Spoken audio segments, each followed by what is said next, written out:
Racist cop punches a black pregnant woman, but he didn't know who her brother was. Alina's heart raced as she stood beside her car, her hands trembling. The late afternoon sun beat down on the quiet, deserted road she had been driving along just moments before. Now, everything felt eerily still, as if the world had stopped moving the moment Officer Carter's squad car pulled up behind her. The flashing blue lights reflected off her rearview mirror, filling her with dread. This wasn't supposed to happen. She hadn't done anything wrong. Her hand instinctively moved to her belly, gently cradling the small bump that had grown over the past few months. She was 5 months pregnant, and every decision she made now was not just for her but for her unborn child. License and registration, Carter barked, his voice devoid of any warmth or professionalism. His eyes were cold, his jaw clenched, and his hand hovered near the holster on his hip. From the moment he stepped out of his car, there was an unmistakable hostility radiating from him. Alina could feel it, that tension in the air, the kind that warned her something was about to go very wrong. She fumbled nervously, quickly reaching into her purse to retrieve the documents. Her movements were slow and deliberate, aware of how easily things could escalate. Her fingers shook as she handed him the papers. I wasn't speeding," Alina stammered, trying to make sense of why she had been pulled over. She had been driving well below the speed limit, her mind focused on the baby, on the quiet life growing inside her. There had to be some mistake. Carter barely glanced at her registration before his eyes locked onto her, glaring with an intensity that made Alina's skin crawl. "Step out of the vehicle," he ordered, his tone harsh and commanding. Alina froze, her heart skipping a beat. Step out of the vehicle? Why? She had done everything right. There was no reason for her to get out of the car. She wasn't a threat. I'm pregnant," she said softly, placing her hand on her stomach again, as if to remind him to humanize her in his eyes. But Carter didn't seem to care. "I said get out of the car," Carter shouted, taking a step closer. His hand moved to his belt, resting on the baton hanging from his waist. There was no compassion in his eyes, no understanding, just pure, cold authority. Alina's pulse quickened, her mind racing. What was happening? Why was he being so aggressive? She swallowed hard, fighting the urge to panic. The first 10 seconds of this encounter were already going downhill, and she knew that any sudden move could make it worse. "Please," Alina pleaded. "I don't understand. Why are you asking me to step out of the car? I haven't done anything wrong." Carter's face hardened, his lip curling in contempt. "I don't have to explain myself to you," he spat. "Step out of the car, or I'll make you get out." His voice was like ice, sending a chill down Alina's spine. Fear gripped her as she realized this wasn't just a routine stop. This was personal. The way he was looking at her, it wasn't about the law. It was about power. She was a black woman, alone on a quiet road, and this officer had made up his mind before he even asked for her license. He wasn't interested in explanations. He wasn't interested in her at all, except to remind her of who was in control. The weight of her vulnerability hit her like a tidal wave. The fact that she was pregnant, that she was carrying a life inside her, didn't seem to matter to him. She wasn't a person to him. She was a target, and that terrified her more than anything. Reluctantly, Alina reached for the door handle, her fingers trembling as she pushed the door open and stepped out of the car. Her legs felt weak, but she stood as tall as she could, her hand never leaving her belly. "Stay calm, Alina. Don't give him a reason to hurt you." The moment she was out of the car, Carter moved closer, his imposing figure looming over her. Alina instinctively took a step back, but he followed, closing the gap between them. His eyes were filled with disdain. His lips twisted into a sneer as he looked her up and down. "What are you hiding?" Carter growled, his hand still resting dangerously close to his weapon. Alina's heart pounded in her chest. What was he talking about? She wasn't hiding anything. I'm not hiding anything," she said, her voice shaking. I'm just trying to go home." But Carter wasn't listening. His mind was made up. To him, she was guilty of something, anything, and he was going to make sure she paid for it. He moved even closer, his voice low and menacing. "Don't lie to me. I know your type. You people think you can get away with anything, don't you? Alina's eyes widened in shock. Your type. The words hit her like a punch to the gut. This wasn't just about her being pulled over. This was about the color of her skin. He saw her as less than human, and that realization sent a wave of nausea through her. I'm not doing anything wrong, she whispered, her voice barely audible. She wanted to run, to get away from this man who saw her as nothing more than a stereotype, but she was frozen in place. The weight of fear, of helplessness, kept her rooted to the spot. Carter took another step forward, his face inches from hers now. You think being pregnant is going to get you out of this? He sneered. You think I care about your little sob story? Alina's breath caught in her throat. The cold cruelty in his voice was like nothing she had ever heard before. She had always known racism existed, but she had never been confronted with it like this. So blatant, so raw. It was terrifying. Tears welled up in her eyes, but she blinked them back. Don't cry. Don't show weakness. He'll only use it against you. I'm just trying to go home, Alina repeated, her voice barely above a whisper now. She was pleading, not for mercy, but for humanity. For this man to see her as a person, as someone deserving of respect, of dignity. But Carter only laughed, a cold, mirthless sound that sent chills down her spine. You're not going anywhere, he said, his hand moving to his baton, fingers gripping it tightly. Get on the ground. Now. Alina's heart dropped. On the ground? She looked down at her swollen belly, then back at him in disbelief. I can't, she stammered. I'm pregnant. Please. I said get on the ground. Carter roared, his patience gone. The anger in his voice was palpable, a boiling rage that threatened to spill over at any moment. He was done playing games. He wanted her down, and he didn't care what it took to get her there. Alina's legs trembled as she tried to process what was happening. This can't be real. This can't be happening. But it was, and she was alone. She could see the road stretching out behind them, empty and deserted. There was no one around to help, no one to witness what was about to happen. Her mind screamed for her to run, to get away from this man who clearly had no regard for her safety. But she couldn't. Where would she go? How far could she get? And what if he decided to escalate even further? The first 10 seconds of this encounter had been terrifying. But now, with Carter standing over her, demanding she get on the ground, those 10 seconds felt like a ticking clock, counting down to something far worse. Alina was no stranger to challenges. At 27, she had faced more than her fair share of adversity. A proud black woman, she had spent her life navigating a world that too often viewed her with suspicion and hostility.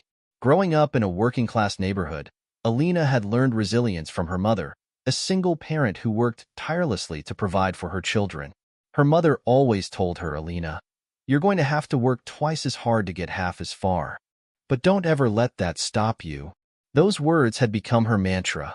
Alina was 5 months pregnant with her first child, a baby she already loved more than she could put into words. The pregnancy had been a beacon of hope for her and her husband, Elijah. They had dreamed of this moment for years, imagining the life they would build together as a family. Elijah, a high school history teacher, was her biggest supporter, always reminding her of her strength and potential. But while the pregnancy brought joy, it also brought challenges. Alina had developed a mild case of gestational diabetes, and her doctor had emphasized the importance of staying calm and avoiding stress for the baby's health. Little did she know how difficult that advice would be to follow. On this particular day, Alina had been running errands after her routine prenatal checkup. The doctor's words echoed in her mind. Your blood pressure's looking better, but you need to take it easy, Alina. Rest as much as you can. She had promised herself she would do just that. But life had other plans. After picking up groceries and stopping by the pharmacy to refill her prenatal vitamins, Alina had decided to take the scenic route home. The road was quieter, less chaotic than the main streets, and she enjoyed the peaceful drive. She had even turned on her favorite podcast, trying to unwind. But her calm afternoon took a sharp turn when she noticed the police cruiser behind her. At first, she didn't think much of it. She checked her speedometer. She was well below the speed limit. Her taillights and turn signals were functioning, and she had come to a full stop at the last intersection. There was no reason for concern, or so she thought. The flashing blue lights changed everything. Her chest tightened as she pulled to the side of the road. Memories of recent news stories flooded her mind. Black men and women, their lives upended or cut short after routine traffic stops. Names she had whispered in prayer. Sandra Bland, Philando Castile, countless others. Alina tried to shake off her fear, telling herself to stay calm.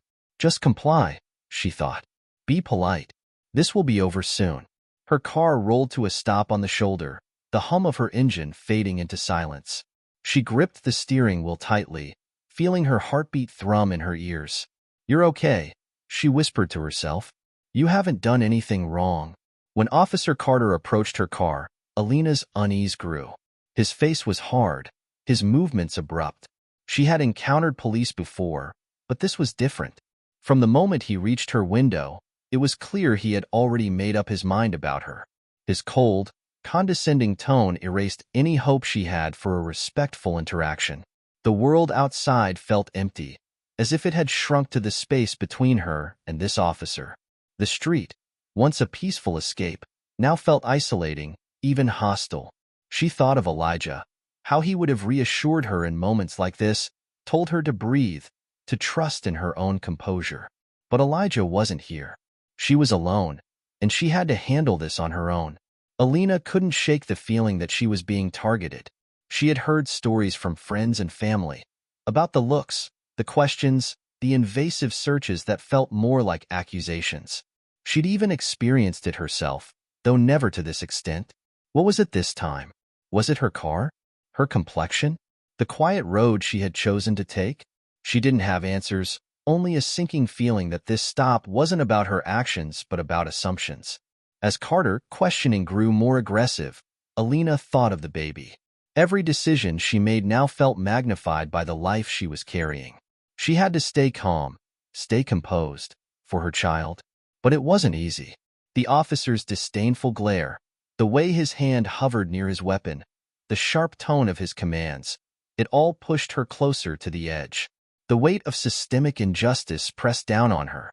She had spent her life hearing stories of moments like these, moments when Black lives were reduced to statistics in a police report. But now, she was living it. She thought of her mother, of Elijah, of the unborn child who depended on her to be strong. She resolved to handle this situation with grace, no matter how unfair or frightening it became.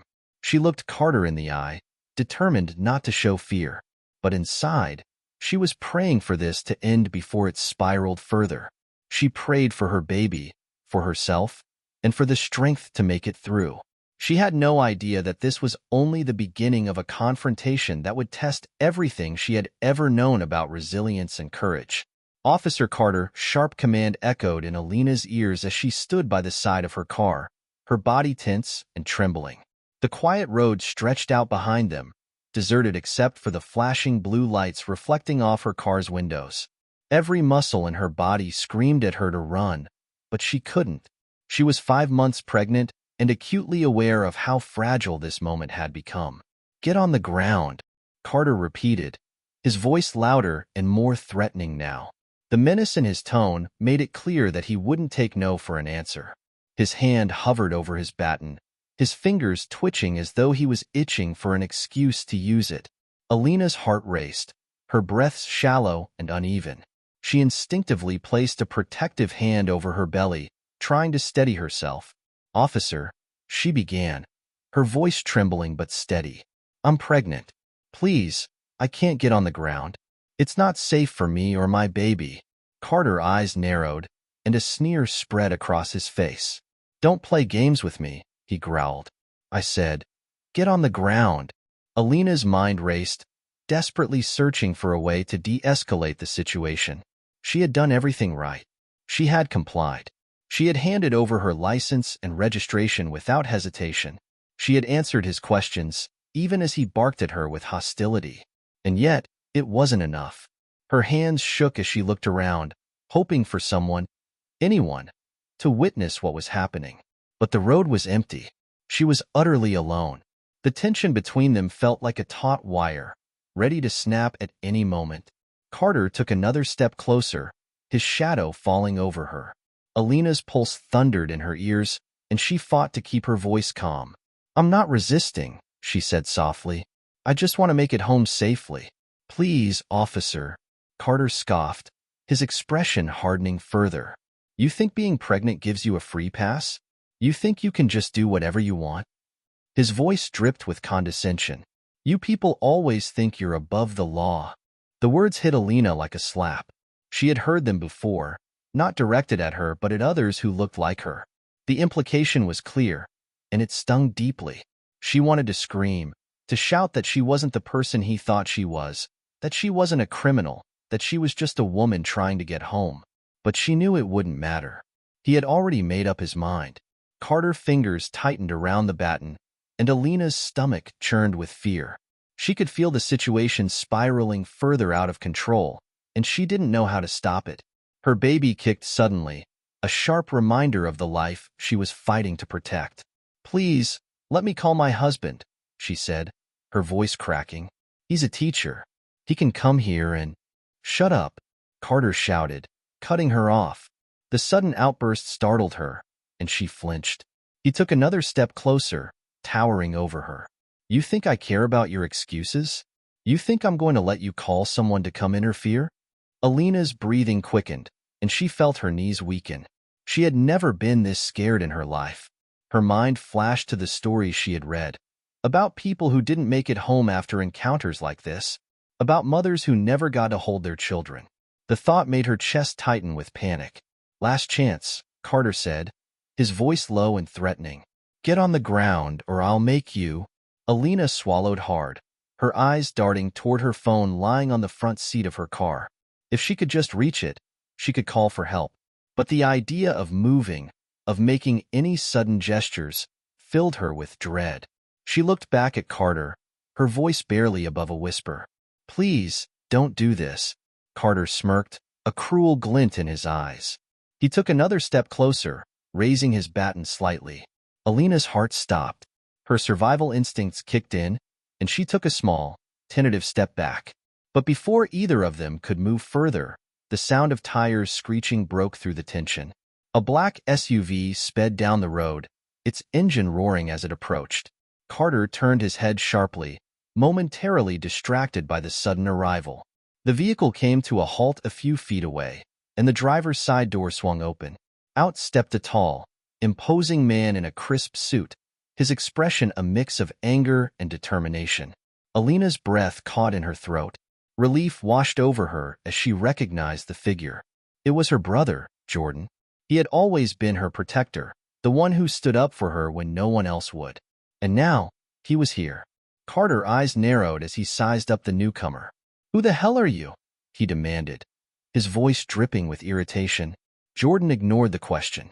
His gaze shifted to Alina, his eyes softening slightly as he took in her trembling form. "Are you okay?" he asked, his voice steady but laced with concern. Alina nodded, tears welling up in her eyes. I don't know," she whispered. Jordan turned his attention back to Carter, his expression hardening. "Step away from her," he said firmly, his voice carrying an authority that left no room for argument. Carter's sneer deepened. "You need to leave. This is police business," he said, his grip tightening on the baton. "Don't interfere." Jordan took a step forward, his presence commanding. "You're the one interfering," he said coolly. "That's my sister, and I won't stand by while you threaten her." The two men stared each other down, the tension between them crackling like a live wire. Carter's confidence faltered for a moment, but he quickly recovered, his bravado returning. "She's resisting," he said defensively. "I'm doing my job." "Resisting what?" Jordan shot back, his voice rising.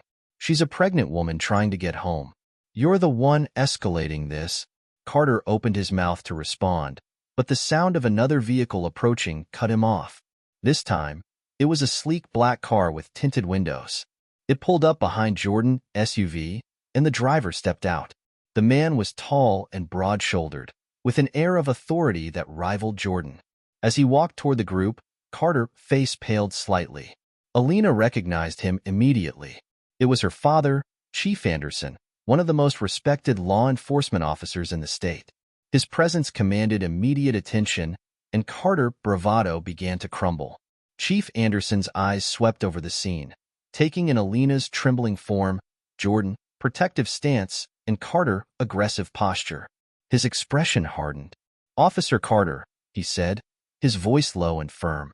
"What's going on here?" Carter stammered, his confidence evaporating under Chief Anderson's gaze. She was being uncooperative," he said weakly. "I was just trying to." "Enough," Chief Anderson interrupted, his tone icy. He stepped closer to Carter, his presence towering. "Step away from my daughter. Now." Carter hesitated, his grip on the baton loosening.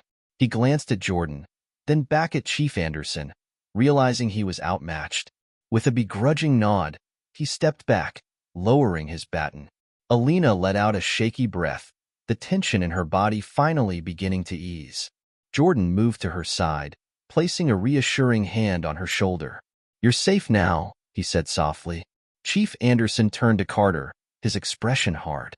"We're going to have a serious conversation about your conduct," he said, his voice steady but full of authority. "But right now, you're done here." Carter didn't argue. He gave a curt nod and retreated to his squad car, his shoulders tense and his face flushed with humiliation. As the sound of Carter's car faded into the distance, Alina's knees buckled, and she leaned against Jordan for support. Tears streamed down her face, a mixture of relief and exhaustion. Chief Anderson stepped closer, his expression softening as he looked at his daughter. "It's over," he said gently. "You're safe now." Alina nodded, her voice trembling. "Thank you," she whispered, her hand resting protectively on her belly. She had never felt so vulnerable, but for the first time that day, she also felt a glimmer of hope. She wasn't alone, and with her family by her side, she knew she had the strength to face whatever came next. The fading wail of Officer Carter's squad car disappearing down the road left an eerie silence in its wake. Alina stood on shaky legs, her hands still protectively cradling her belly, as her father, Chief Anderson, and brother, Jordan, stood on either side of her like unyielding pillars of strength. The ordeal wasn't over. The tension still lingered in the air, but she was safe for now. Tears welled in her eyes, and she let out a trembling breath she hadn't realized she'd been holding. "Let's get you home," Chief Anderson said gently, his voice soft and steady. But there was an edge to it, a quiet fury simmering beneath his calm demeanor. He placed a protective hand on Alina's shoulder, his usually stoic face etched with worry. "We'll take care of the rest later." Alina nodded weakly, her body aching from the emotional strain. She allowed Jordan to guide her toward the SUV, her legs feeling like they might give out at any moment. The baby kicked again, and she instinctively placed her hand over the spot, silently reassuring herself that everything was okay. Chief Anderson and Jordan exchanged a look as they helped her into the passenger seat. It was a look that spoke volumes, a shared understanding that this moment wouldn't be swept under the rug. As Jordan closed the door and moved to the driver's seat, Chief Anderson lingered outside for a moment, his hands on his hips as he stared down the empty road. The weight of what had just happened bore down on him. He knew all too well how these situations often played out, and the thought of his daughter becoming another statistic made his blood boil. The drive home was quiet, punctuated only by Alina's deep, steadying breaths and the low hum of the engine. Jordan stole glances at her in the rearview mirror, his jaw clenched tightly. He had always been protective of Alina, and seeing her shaken to her core ignited a fire inside him. But this wasn't the time for anger. It was the time to ensure her safety and comfort. When they finally pulled into the driveway, Elijah was already at the door. He had received a brief, frantic call from Jordan moments after the confrontation, and his worry had been mounting ever since. As soon as Alina stepped out of the SUV, Elijah rushed to her side, enveloping her in a protective embrace. "Alina, are you okay?" he asked, his voice tight with emotion. His hands gently cupped her face as he searched her eyes for answers. She nodded, her voice barely above a whisper. "I'm okay now." But Elijah could see the toll the encounter had taken on her. Her shoulders were slumped, her movements slow, and her usual spark was dimmed. He guided her inside, helping her settle on the couch with a glass of water as Jordan and Chief Anderson followed close behind. The room was quiet for a moment, everyone processing what had just transpired. "This isn't staying quiet," Jordan said finally, breaking the silence. His voice was low but firm, a controlled anger simmering just beneath the surface. "That cop needs to be held accountable." Chief Anderson nodded, his expression grave. "It's already in motion," he said. "I've called internal affairs. Carter will be placed on leave, and there will be a full investigation." "An investigation?" Jordan scoffed. "You know how these things go, Dad. They drag their feet, protect their own, and then nothing happens. We can't let that happen this time. Not with Alina." Elijah's hands tightened into fists at his sides. "Jordan is right. We can't just let this get swept under the rug. There has to be accountability, not just for Carter but for the system that allows this to keep happening." Chief Anderson's eyes softened as he looked at Alina, who was staring silently into her glass of water. "This is bigger than Carter," he said. "It's about making sure this doesn't happen to anyone else. But first, we need to make sure you're okay, Alina. That's the priority." Alina looked up, her eyes filled with a mix of determination and fear. "I'm tired," she said softly. "Tired of feeling like this. Like I have to defend my humanity. Like I have to prove that I belong, that I'm worthy of respect." She paused, her voice trembling. "This has to stop. Not just for me, but for my baby. For all of us." Her words hung in the air, a powerful reminder of what was at stake.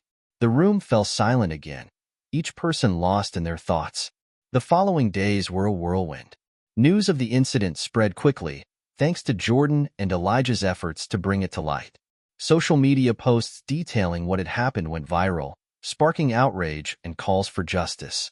Community leaders and activists rallied behind Alina, organizing protests and demanding accountability. Local news stations picked up the story, broadcasting the incident to a wider audience. Alina, hesitant at first, decided to speak out. She knew it would be difficult, reliving the trauma, facing scrutiny, but she also knew it was necessary. In a televised interview, she recounted the encounter with Carter, her voice steady despite the emotions bubbling beneath the surface. "I'm not the first person this has happened to," she said, her eyes shining with tears. "And I won't be the last unless we demand change.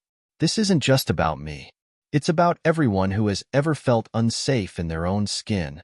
Her words resonated, sparking a wave of support from people across the country. Messages of solidarity poured in, and the hashtag Justice for Alina began trending on social media. But with the support came backlash. Detractors questioned her actions, criticized her for resisting, and dismissed her story as an exaggeration. It was a painful reminder of how deeply ingrained the problem was. Meanwhile, Chief Anderson worked tirelessly behind the scenes to ensure the investigation into Carter conduct was thorough. He faced resistance from within the department, but he refused to back down. "This is my daughter," he told his colleagues firmly. "And even if she weren't, this behavior is unacceptable. We have a duty to do better." Jordan and Elijah joined forces with local activists, organizing community meetings and press conferences. They were determined to keep the pressure on, to ensure Carter and the department were held accountable. Their efforts paid off when the city announced sweeping reforms, including mandatory bias training and stricter oversight of police conduct. Weeks later, as Alina sat in the nursery Elijah had lovingly painted, she felt a sense of hope she hadn't experienced in weeks.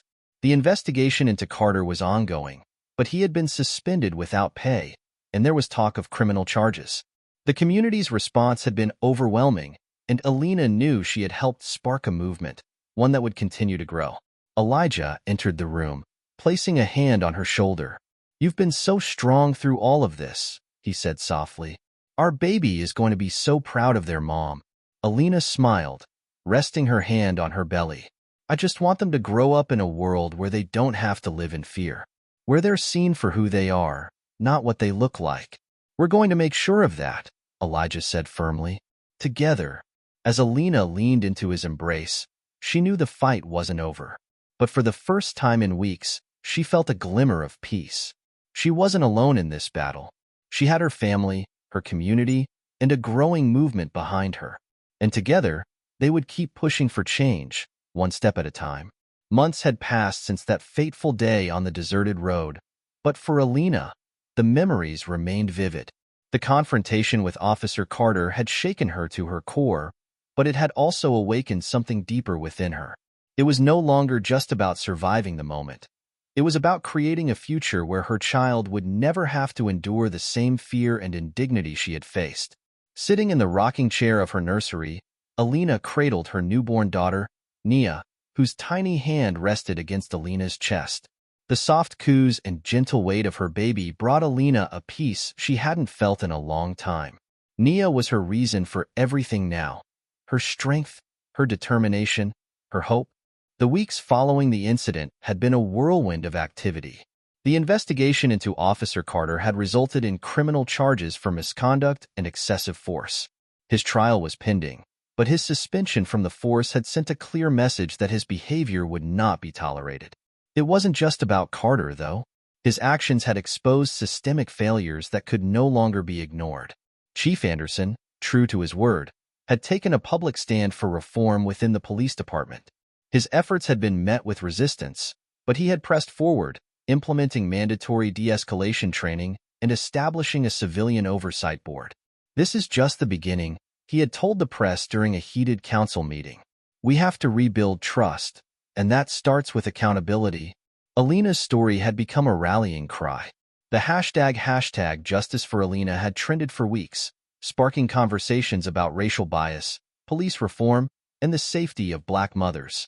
Her decision to speak out had not been easy. She had faced backlash and criticism from those who questioned her account, but the overwhelming support from her community had buoyed her spirits. Elijah had been her rock through it all. Every time she doubted herself, every time the weight of public scrutiny felt too heavy, he had been there to remind her of her strength. Together, they had attended rallies and spoken at town halls, determined to use their platform to advocate for change. "Our voices matter," Elijah had said at one event, "and we're going to keep speaking until everyone's heard." The community's support had been overwhelming. Neighbors, friends, and strangers alike had come together to demand accountability and justice. The protest had grown into a broader movement, one that called for systemic change beyond their town. Alina had watched with pride as people of all backgrounds marched in solidarity, holding signs that read "End Police Violence" and "Protect Black Mothers." Now, as she rocked Nia to sleep, Alina reflected on how far she had come. The fear that had once consumed her had transformed into resolve. She thought about the legacy she wanted to leave for her daughter, one of resilience, courage, and hope. "You're going to change the world, Nia," Alina whispered, her voice thick with emotion. "But until then, I'll keep fighting to make it better for you." Jordan had also become a steadfast advocate, channeling his frustration into action. He had joined a coalition of community leaders to push for statewide legislation that addressed police accountability and racial bias. His fiery speeches and relentless drive had earned him the respect of many, and he had become a powerful ally in the fight for justice. One evening, as the family gathered for dinner, Jordan shared the latest updates on the proposed legislation. "It's gaining traction," he said, his eyes lighting up with determination. "People are finally listening." Alina smiled, feeling a swell of pride for her brother. "They're listening because of you," she said. "Because you refused to let this go." He shook his head. "They're listening because of you, Alina. Your courage made them pay attention."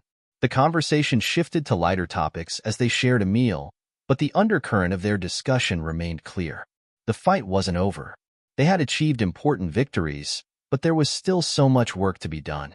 As the evening wound down, Chief Anderson pulled Alina aside. His usual stoic expression softened as he placed a hand on her shoulder. "You've been through so much," he said quietly, "and you've handled it with grace and strength. I'm proud of you, Alina. Your mom would be proud too." Tears filled Alina's eyes at the mention of her mother, who had passed away years ago. "Thank you, Dad," she said, her voice breaking. "I just want to make her proud. And I want Nia to grow up knowing she's safe and loved." "She will," Chief Anderson said firmly, "because she has you." That night, as Alina tucked Nia into her crib, she felt a sense of peace she hadn't known in months. The road ahead would be long, and the challenges would be many, but she was no longer afraid. She had found her voice, her strength, and her purpose. She had survived, not just for herself but for her daughter, for her family, and for the countless others who needed someone to stand up and say, "Enough." And with that, Alina knew she would keep fighting, because justice was not just a destination but a journey. One step at a time, she would walk it with her family by her side, determined to make the world a better place for Nia and for generations to come.